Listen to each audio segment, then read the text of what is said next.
बिस्मिल्लाहिर्रहमानिर्रहीम। अस्सलाम वालेकुम नाज़रीन, मैं हूं आपका होस्ट अहमद फवाद। आज तारीख है 13 अगस्त और दिन है बुध का। 3 खबरें आज की व्लॉग में आपके साथ शेयर करूंगा जी। एक खबर तो ये है कि ख्वाजा आसिफ और ADCR जिनको अरेस्ट किया गया था और उसके बाद ख्वाजा आसिफ का इस्तीफ़ा और मरियम नवाज़ के साथ टकराव का जो मामला था वो सामने आया। लेकिन अब इसमें एक और जो कहानी है जी वो सामने आ रही है। कुछ एक्सक्लूसिव डिटेल्स आपके साथ में शेयर करूंगा जी कि ये जो गिरफ्तारी की गई है ADCR की, इकबाल संघेड़ा की, इसकी वजह क्या है। मरियम नवाज़ की जानिब से जो गिरफ्तारी है ये करवाई गई, असल में मसला क्या है ख्वाजा आसिफ और मरियम नवाज़ के दरमियान। दूसरी खबर जी आपसे जो शेयर करनी है वो ये है जी कि चीफ साहब ने सरेंडर कर दिया है और दिल छोड़ दिया है एक मरतबा फिर से। इस पर भी कुछ तफसीलात हैं, वो भी आपके साथ शेयर करूँगा।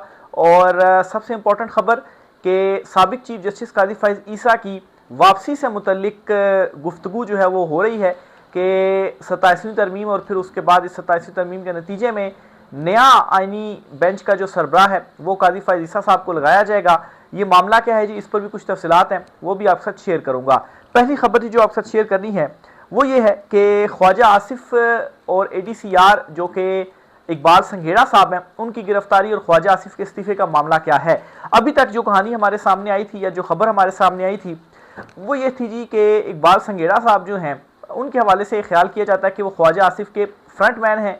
अरबों के जो घबन हैं वो उन्होंने किए हैं और तफ्तीश के दौरान कुछ और बड़ों से भी उनके राब्तों का जो इंकशाफ है वो हुआ। बहरहाल उनकी गिरफ्तारी के बाद ख्वाजा आसिफ की जानिब से कोशिश की गई कि उनको रिहाई मिल जाए, लेकिन रिहाई नहीं मिली। तो ख्वाजा आसिफ ने क्या किया जी कि अपना जो इस्तीफ़ा है वो वज़ीर आज़म को दे दिया। और फिर उसके बाद पता ये चला जी कि वो जो गिरफ्तारी है वो मरियम नवाज़ के हुक्म के ऊपर हुई। मरियम नवाज़ को किसी ने उनके हवाले से कुछ सबूत दिए और उन सबूतों को देखने के बाद मरियम नवाज़ ने उनके खिलाफ तहकीक, तफ्तीश और गिरफ्तारी का जो हुक्म था जी वो दिया। और फिर उसके बाद उनकी जो गिरफ्तारी है वो हुई। और फिर उसके बाद इस पर इतने ज़्यादा गुस्सा हुए ख्वाजा आसिफ के, उन्होंने जो है वो एक स्टेटमेंट दाख डाला जिसमें उन्होंने आदि ब्यूरोक्रेसी के ऊपर इल्ज़ाम लगा दिया कि ये सब तो बैरून मुल्क भागने की तैयारी में है, पुर्तगाल में कोई जायदादें ले रहे हैं या वीज़े वहाँ के ले रहे हैं, बच्चों को भी शिफ्ट कर रहे हैं, ख़ुद भी जो है वो वहाँ पर शिफ्ट कर रहे हैं। और जैसे ही देखेंगे जी कि यहाँ पर मामलात गड़बड़ हो गए हैं, बोरिया बिस्तरा उठाएंगे और अपने सारे पुर्तगाल जो है वो भाग जाएंगे। तो इस मामले ने एक पूरा जो भूचाल है जी वो खड़ा किया और इस तरह से डॉट कनेक्ट्स किए गए जी कि शायद एस्टेब्लिशमेंट के साथ कुछ जो मामलात हैं वो ख्वाजा साहब के गड़बड़ होने लग पड़े हैं। और ये जो गिरफ्तारी है वो हुई है और इस गिरफ्तारी के बाद दबाव जो है वो नून लीग पर डाला जा रहा है या नून लीग की बाजू मरोड़ने की जो कोशिश है वो की जा रही है। बहरहाल जी अब इस हवाले से एक नया ट्विस्ट आया जी और एक और नई कहानी सामने आई है। और उसके मुताबिक ये मुस्लिम लीग नून का एक इंटरनल मामला था। और इंटरनल मामला इस तरीके से था कि एस्टेब्लिशमेंट के साथ जो राब्ते थे, जो डीलें होती थी, जो ताल्लुकात थे, वो सिर्फ और सिर्फ नून लीग के बड़ों के थे। बड़े कौन से थे जी, ज़ाहिर सी बात है नवाज शरीफ हैं या मरीम नवाज़ हैं या शहबाज शरीफ हैं। तो हुआ कुछ ये था जी कि नून लीग के अंदर ही कुछ जो लोग हैं वो मुक़्तदरा के साथ डायरेक्ट होने की कोशिशें कर रहे थे, राब्ते कर रहे थे या उनके राब्ते बन चुके थे। तो उनको सबक सिखाने के लिए कि आपने डायरेक्ट नहीं होना, आपने जो कुछ भी करना है आपने हमारे थ्रू करना है। तो इस वजह से ये जो कार्रवाई है ये हुई और फिर उसके बाद ये जो सबक है वो दिया गया। अब अगर हम खुद से थोड़ा सा एनालिसिस करें तो ये समझ में आता है कि ज़ाहिर सी बात है इस किस्म की कोई चीज़ हुई होगी, क्योंकि तफ्तीश के दौरान भी ये बात सामने आई कि संघेड़ा साहब जो उनके बड़ों के साथ भी कुछ राब्ते थे, तो कुछ राब्ते उनके बने होंगे, उनको लिए भी उन्होंने कुछ खिदमात से अंजाम दी होंगी। मरियम नवाज़ तक ये मामला पहुंचा होगा तो मरियम नवाज़ ने क्या किया जी, कहा जी कैसे चले उनकी गिरफ्तारी कर दे, उनको सबक सिखाया जाए कि आपने अगर आपने डायरेक्ट नहीं होना, कोई भी मामला है तो हमारे थ्रू ही वो जो मामला है वो होगा। तो ये जी एक नई जो कहानी है वो मार्केट में आई है, सोचा ये भी आपके साथ शेयर करता चलूँ। बहरहाल जी ये बात तो कन्फर्म है कि इस वक्त मुक़्तदरा और नून लीग जो है इनके दरमियान सब अच्छा नहीं है, बाजू मरोड़ने की कोशिश की जा रही है। क्यों मरोड़ने की कोशिश की जा रही है और किस वक्त में मरोड़ने की कोशिश की जा रही है, जब एक्सटेंशन जो है या एक अहम नोटिफिकेशन जो कि नवंबर में जारी होना है जी उसका टाइम नज़दीक आ रहा है। और 3 साल बाद जब भी नवंबर आता है तो ये जो मामला है जी जो हालात हैं वो एकदम से गड़बड़ होते हैं, हमेशा से होते आए हैं, हर मरतबा होते आए हैं और इस मरतबा भी वही चीज़ें सेम रिपीट होती हुई नज़र जो हैं वो आ रही हैं। दूसरी तरफ नून लीग की तरफ से भी बयानात आना शुरू हो गए हैं, कभी राना सनाउल्लाह तो कभी इरफान सिद्दीकी। वो कहते हैं जी कि आर्मी चीफ जनरल राहिल शरीफ, साबिक आर्मी चीफ जो हैं, उनके साथ भी नवाज शरीफ का जो मामला था वो तब बिगड़ा था जब एक्सटेंशन करीब आई थी और नवाज शरीफ ने इनकार किया था। फिर राना सनाउल्लाह कहते हैं जी कि नून लीग और नवाज शरीफ जो हैं वो इस चीज़ के मुखालिफ हैं जी कि आर्मी चीफ को एक्सटेंशन दी जाए, और जब भी उनको मौका मिला है उन्होंने आर्मी चीफ की जो एक्सटेंशन है वो नहीं की। तो ये एक तरह से पैगाम भी शायद मौजूदा को दिया जा रहा है जी कि आपकी भी जो एक्सटेंशन है वो नहीं होनी। तो बहरहाल जी ये कुछ अपडेट्स जो आई थी। दूसरी बड़ी इंपॉर्टेंट चीज़ जो आपके साथ शेयर करनी है वो ये है जी कि चीफ साहब ने एक मरतबा फिर से दिल छोड़ दिया है, या आप यूँ कहें कि एक मरतबा फिर से इंपॉर्टेंट मामले पर सरेंडर जो है वो कर दिया है। चीफ जस्टिस याह्या अफरीदी साहब की बात कर रहा हूँ मैं। चीफ जस्टिस बनने के लिए या जिस तरीके से वो चीफ जस्टिस बने 26वीं तरमीम के बाद, वो मामला तो सबके सामने है, लेकिन उनका एक रिकॉर्ड रहा है, और वो रिकॉर्ड ये रहा है जी कि इम्पोर्टेंट केसेस के अंदर बड़े तरीके से याह्या अफरीदी चीफ जस्टिस साहब जो हैं उन्होंने कन्नी मारी और एक ऐसा रास्ता हमेशा से तलाश किया है जिस रास्ते से वो निकल सकें और उनके ऊपर कोई जो मलबा है वो ना आए। हर केस में उनकी जानिब से इस किस्म की ही जो चीज़ है वो हमेशा से की जाती रही है। तो अब जी मामला आया है बहरिया टाउन प्रॉपर्टीज़ की नीलामी का केस। तो ये जी सुप्रीम कोर्ट ऑफ पाकिस्तान में जो दरख्वास्त थी वो आई थी और आज इसके ऊपर समाअत थी। चीफ जस्टिस याह्या अफरीदी साहब की सरबराही में बेंच था जी जो इस केस की समाअत कर रहा था, लेकिन चीफ साहब ने आज जब केस शुरू ही हुआ तो केस सुनने से इनकार कर दिया और कहा जी कि ये जो केस है ये तो कोई और बेंच सुन रहा था, तो इसलिए उस बेंच को हम वापस भिजवा रहे हैं। मुनासिब यही होगा कि पुराना जो बेंच है वही इस केस को सुने। और इस्लामाबाद हाई कोर्ट का तो तफसीली फ़ैसला है ये आ गया है, ये चीफ जस्टिस साहब को बताया गया, और मज़ीद ये भी बताया कि जी तफसीली फ़ैसले पर बहरिया की तरफ से इजाफी जो दस्तावेज़ात हैं वो भी जमा करवाई गई हैं। तो नीलामी तो हो रही है, आप इस केस को सुने। खैर अब फ़ायदा तो है कोई नहीं, नीलामी तो हो गई है, लेकिन वो नीलामी रिवर्स हो सकती है। तो बहरहाल जी चीफ साहब ने एक मरतबा फिर इस इम्पोर्टेंट मामले से जो है वो एक ऐसा रास्ता तलाश किया और इस मामले को सुनने से इनकार जो है वो कर दिया। इंपॉर्टेंट किस तरीके से था, सबको मालूम है कि मलिक रियाज और इस वक्त एक अहम ताकतवर शख्सियत के दरमियान जो है वो टसल चल रही है। मलिक रियाज के हवाले से कहा जाता है जी कि उनको कहा गया कि खान साहब के अगेंस्ट गवाही दे दें अलकादिर के मामले में, उन्होंने इनकार कर दिया जी कि ऐसा कुछ है ही नहीं। इमरान खान ने कोई फ़ायदा जो है वो नहीं लिया, नेक नियति से ही उन्होंने वो अलकादिर वाला सारा जो था वो किया, तो मैं गवाही नहीं दूंगा। तो इस चीज़ के ऊपर जो है वो ठन गई और मामलात मलिक रियाज के लिए बिगड़ गए। मलिक रियाज जो हैं उनको फिर दुबई जाना पड़ा। तो पीछे ये हुआ जी कि बहरिया टाउन जिसके हवाले से कोई खबर तक टीवी चैनल्स के ऊपर नहीं चलती थी, तो उसके खिलाफ पूरे जो इश्तिहार हैं वो टीवी चैनल्स के ऊपर चलने लग पड़े। और फिर उसके बाद एट द एंड जी मलिक रियाज की बहरिया टाउन में जो प्रॉपर्टीज़ थी जी वो भी नीलाम हो गई, और एक और ही उनके कोई साथी हैं जी प्रॉपर्टी डीलर, उन्होंने उनकी जो प्रॉपर्टीज़ हैं वो ख़रीदी। तो ये जी दो बड़ों के दरमियान का मामला था। अब इसमें ज़ाहिर सी बात है चीफ साहब कैसे पढ़ सकते थे, क्योंकि मलिक रियाज ठीक है आज वो हैं, लेकिन कल को जब हालात तब्दील होंगे वो वापस आएंगे तो उनका होल्ड तो है।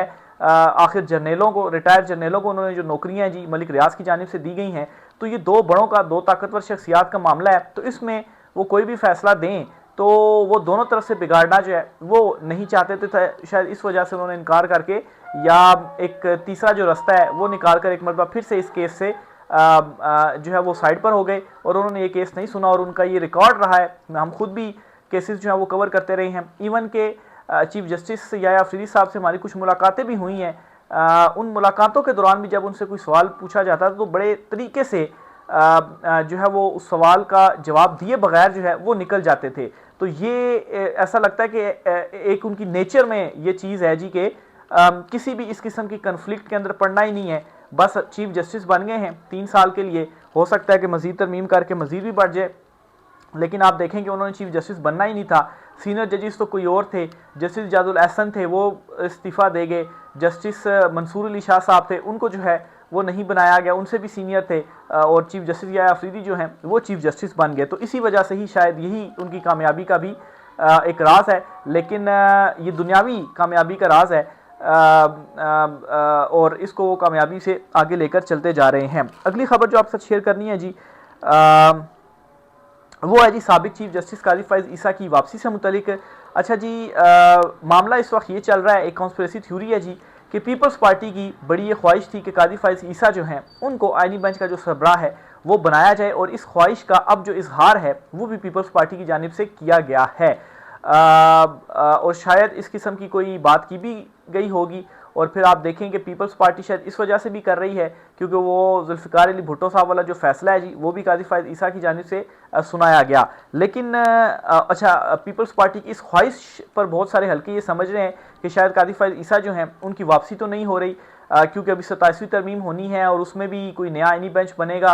अगर नया आइनी बेंच बनता है तो उसमें फिर ये ना हो जाए जी कि हम जो मौजूदा जजेज़ हैं इनको तो हम रहने दें, ये इधर ही सुप्रीम कोर्ट में ही काम करते रहें, लोगों को इंसाफ फराहम करते रहें। हालांकि पेंडेंसी जो रेट है इस वक्त बढ़ता ही जा रहा है और काजी फ़ायज़ ईसा या रिटायर्ड जो जजेज़ हैं जी उनको आइनी बेंच में लगाएं कि वो वहाँ पर अपनी जो खिदमात हैं जी वो पेश करते रहे। तो ये भी हो सकता है, मुमकिन हो सकती है 27वीं तरमीम के अंदर ये चीज़ आ जाए। लेकिन जी इस पर बाज़ लोगों का ख्याल ये है कि जो मुक़तदरा हैं, जो ताकतवर हैं, वो भी काजी फ़ायज़ ईसा जो हैं उनसे तंग थे। इवन कि उनके टाइम पर भी वो उनसे तंग थे।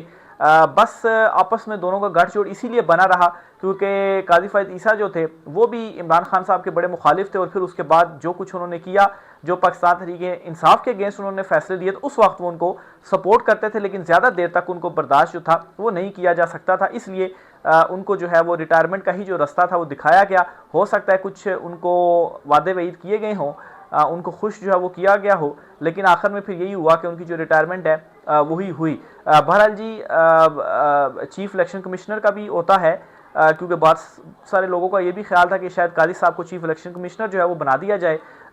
सिकंदर सुल्तान राजा इस वक्त बड़ी ज़बरदस्त जो खिदमात हैं वो मुक़तदरा के लिए पेश कर रहे हैं, जो मुबैना तौर पर सहूलतकारी उन्होंने फ्राहम की फॉर्म 47 में, क्योंकि मेन किरदार तो यही है ना, बाकी नीचे आरोज वगैरह तो ठीक है लेकिन ऊपर तो इलेक्शन कमीशन ही था ना। और उसके बाद कैसे 17 नशिस्तों वाली जमात को जो है वो हुकूमत में बिठा दिया गया और मुंतखब हुकूमत जो है वो इस वक्त उनकी बनाई गई है और उससे उनको ये फ़ायदा हुआ जी कि उनकी रिटायरमेंट के बावजूद वो इसी ओहदे के ऊपर बैठे हुए हैं और एक तोसीही ओहदा उनकी भी एक तरह से जो तोसी है जी वो चल रही है। यानी कि आइन के मुताबिक, कानून के मुताबिक तो ये था जी कि जो अपोजिशन लीडर हैं और जो वज़ीर आज़म हैं इन दोनों ने मिलकर एक नए चीफ इलेक्शन कमिश्नर की जो तैनाती है वो करनी है। और सिकंदर सुल्तान राजा जो थे वो रिटायर हो गए थे, लेकिन एक इन्होंने तरमीम की, उस तरमीम में ये डाल दिया कि जब तक नया चीफ इलेक्शन कमिश्नर नहीं आ जाता तब तक जो पुराना है वही कंटिन्यू करेगा और नए को इस वक्त आने नहीं दे रहे। हालांकि अपोजिशन लीडर की जानिब से लेटर्स भी लिखे गए जी कि बैठें और नया चीफ इलेक्शन कमिश्नर के ऊपर फैसला करे कि नया चीफ इलेक्शन कमिश्नर जो है वो लाया जाए, लेकिन ना ही कोई मीटिंग हो रही है, ना ही कोई जो रिस्पॉन्स है जी वो आ रहा है। बल्कि अब तो ये हो गया कि अपोजिशन लीडर जो हैं उनको ही फारिग कर दिया गया है, उनको ही नायल कर दिया गया। वो तो भला हो पेशावर हाई कोर्ट का जिसने जो स्टे है वो दिया और कहा है जी कि फ़िलहाल इनको डी सीट करने की या इनको अपोजिशन लीडर के ओहदे से हटाने या नए अपोजिशन लीडर लगाने की कोई जो कार्रवाई है वो फ़िलहाल ना की जाए। नोटिस वगैरह इशू हुए और वहाँ पर जो केस है वो चल रहा है। अदरवाइज़ तो अपोजिशन लीडर फारिग होने के बाद तो ये एक मौका था जी कि अपनी मर्ज़ी का ही अपोजिशन लीडर ये लाते, क्योंकि पीटीआई भी फिर पीछे हो गई थी, पीटीआई भी अपनी जमात से अपोजिशन लीडर नहीं लगा रही थी। तो ये मतलब है कि एएनपी वगैरह का या कोई अपनी इत्तेहादी का अपोजिशन लीडर लगाने के बाद उन्हीं के साथ मुशावरत करके और नया चीफ इलेक्शन कमिश्नर जो है वो एक तरफा ही लगा सकते थे और उसमें हो सकता था कि काजी साहब का जो नाम है वो आ जाए। बहरहाल जी पीटीआई को एक तो मैदान नहीं छोड़ना चाहिए। अगर पीटीआई के अपोजिशन लीडर जो हैं उमर अयूब हों या शिबली फराज साहब हों, अगर उन दोनों को नाहल भी कर दिया गया, उन दोनों को डी सीट भी कर दिया गया, तो फिर भी अपोजिशन में तो पीटीआई ही है। वो अपना ही कोई जो उम्मीदवार है कोई भी हो वो उनको जो है वो लाना चाहिए। तो बहरहाल ये फैसले इमरान खान साहब के होंगे।